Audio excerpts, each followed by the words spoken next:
Hey guys, mayong gabi sa tulatan ng suayan. So pupunta naman ako ngayon sa palengke, mini palengke na pala.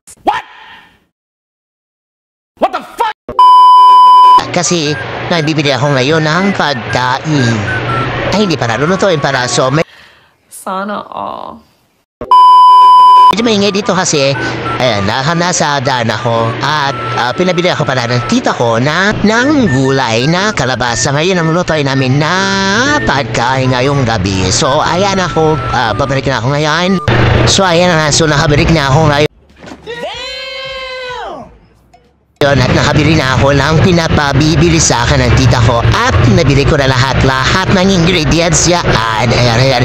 So ayan, naglalakad ako habang nakakita ngayon ako dyan ng mga bata. Sila vlogger. So ayan, charot-charot lang yan ha. Hindi yan vlogger talaga na sobra-sobra.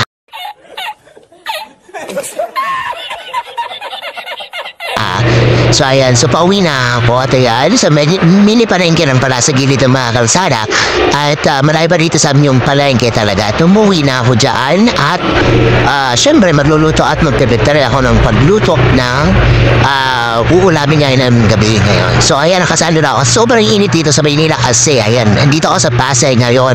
So ayan, magpifiesta pala sa amin, happy fiesta in advance, you know? So it was, ayan ako, ayan, pinaflex ko palagi yung aking bit o darang-darang gulay dyan. So, ayan na.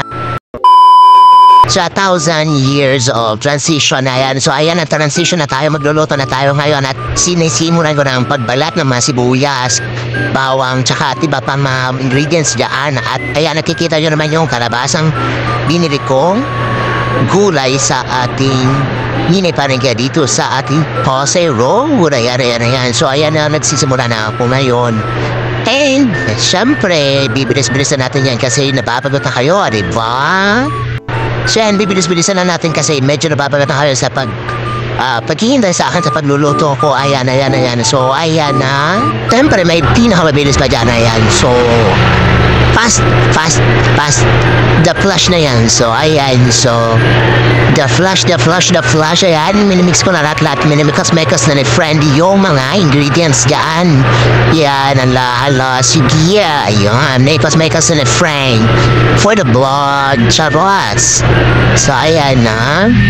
So, ayan, may kasama na nga akong tumitingin sa akin sa pagluluto ngayon. Hamburger na naman. Sobra siya rin may. So, ayan na. Ayan si ate pala. Yung kasama ko dito sa bahay. At asawa rin ng pinsan ko. Ayan, minikos na friend yung squash or kalabasa. Ayun. O, sa ate, pasilip-silip lang sa vlog ko. Ayun. Dami tumulong ka kaya ate. Charas. O, ayan. Fast forward na naman tayo. So, bilis-bilisan na natin. Kasi nagugutom na yung mga tao dito sa bahay. Oy. So, bilis-bilisan ko na nga. Kasi nagugutom na rin sila.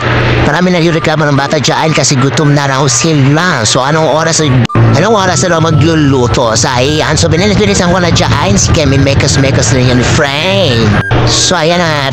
Faster, friend. So, ayan. Faster, friend. Squash. Nainita na ako. Sobra dyan. Nandiyan na si Tita Bill. Electric pa na ako kasi sobra init na. Sorry for the lawas or the body. I guess, pangit naman ang body na yan, charas. O, di ba, naka-boxer pa yan. Huwag niya lang tingin sa baba. Tsaka, maliit lang yan at hindi yan, charas. So, na tinulungan na ang tita ko at ayan, may batang sumisilip na sa matagal lang magluto. Ayan, so, tutulong na si tita.